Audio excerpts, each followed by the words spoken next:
আপনারা জানেন আজকে ঢাকার সিএমএম আদালতে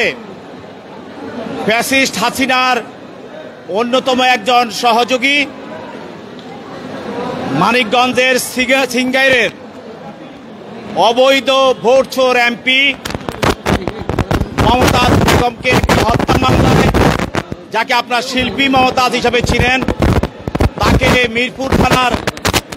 একটি হত্যা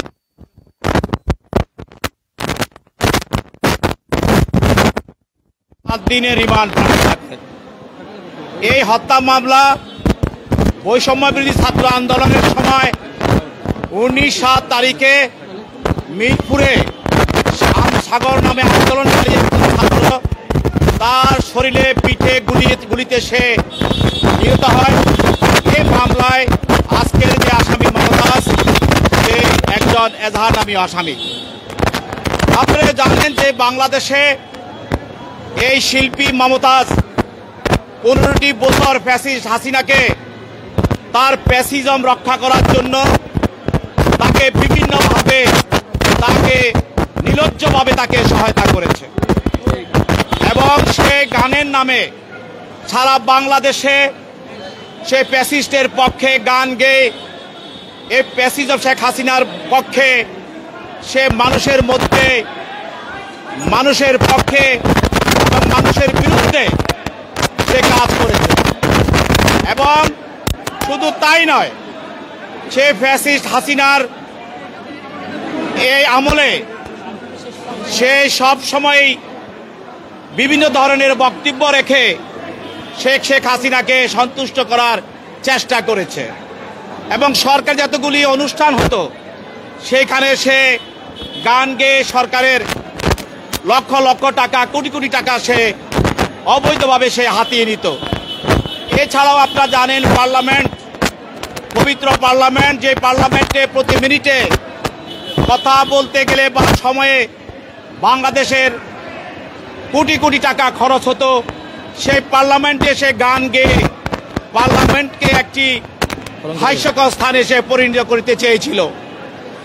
এবং সে শহীদ রাষ্ট্রপতি জিয়াউর রহমানের শহীদ নাম নিয়েও সে তার সে তার তবলা বাদকের সঙ্গে সে তুলনা করেছে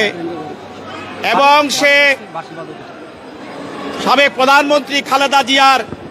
জন্ময় পরিচয় নিয়েও তার পিতার নাম নিয়েও সে কটাক্ষ করেছে। এছাড়াও সে সরকারের টেন্ডারবাজি এবং অবৈধভাবে বিভিন্নভাবে সরকারের বিভিন্ন জায়গায় হাতিয়ে হাজার হাজার কোটি টাকা সে লোপাট করেছে এবং সে শুধু শিল্পীর নামে সে ফ্যাসিস্ট হাসিনাকে এবং হাসিনার এই ফ্যাসিজমকে ত্বরান্বিত করার জন্য সে বিভিন্নভাবে মানুষের মধ্যে বিদ্রোহ এবং বিরোধী রাজনৈতিক দলের নেতা কর্মীদেরকে হত্যা, ষড়যন্ত্র এবং তাদেরকে আয়নাঘরে তাদেরকে ক্রস ফায়ার দিয়ে হত্যা এবং গুম করা, সব বিভিন্ন রাজনৈতিক হয়রানিমূলক মামলা, এইসব বিষয়েও সে প্রায় মিডিয়াতে বক্তব্য রাখত, পার্লামেন্টে কথা বলতো। এক কথায় বলতে গেলে সে ফ্যাসিস্ট হাসিনাকে এই দেশে মানুষের ভোট চুরি করে কিভাবে ক্ষমতায় থাকা যায়,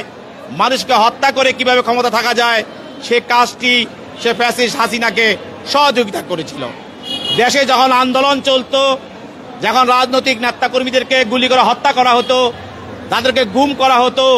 ওই সময় সে গণভবনে গিয়ে হাসিনাকে সে গান শোনাত এবং হাসিনার মনোরঞ্জন করাই ছিল তার প্রধান এবং একমাত্র লক্ষ্য। এই দিয়ে দেশে বিদেশে সে হাজার হাজার কোটি টাকা পাচার করেছে এবং সে সরকারের হাজার হাজার কোটি টাকা সে হাসিনার সহায়তায় তার ন্যাক দৃষ্টিতে সে লোপাট করেছে। আজকে 5 আগস্টের পর সে পালিয়েছিল, আত্মগোপনে ছিল, তারপরে পরবর্তীতে তার পুলিশ খোঁজাখুঁজি করে জনগণের সহযোগিতায় তাকে খুঁজে পায়, এরপর তাকে গ্রেপ্তার করে আজকে আদালতে আনে। আদালতে আনার পর তার বিরুদ্ধে রিমান্ড প্রার্থনা করে। তার পক্ষে তার আইনজীবী ওকালতনামা দিয়েছে এবং জামিন শুনানি করার জন্য জামিনের দরখাস্ত দিয়েছিল এবং তিনি তার বক্তব্যে জামিনের দরখাস্ত মোতাবেক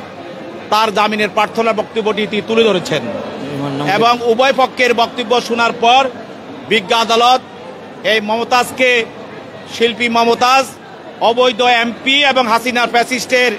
পদলোহনকারী এই অবৈধ এমপি মমতাজকে 4 দিনের রিমান্ড মঞ্জুর করে তদন্তকারী কর্মকর্তার নিকট জিজ্ঞাসাবাদ করার জন্য অনুমতি প্রদান করেন।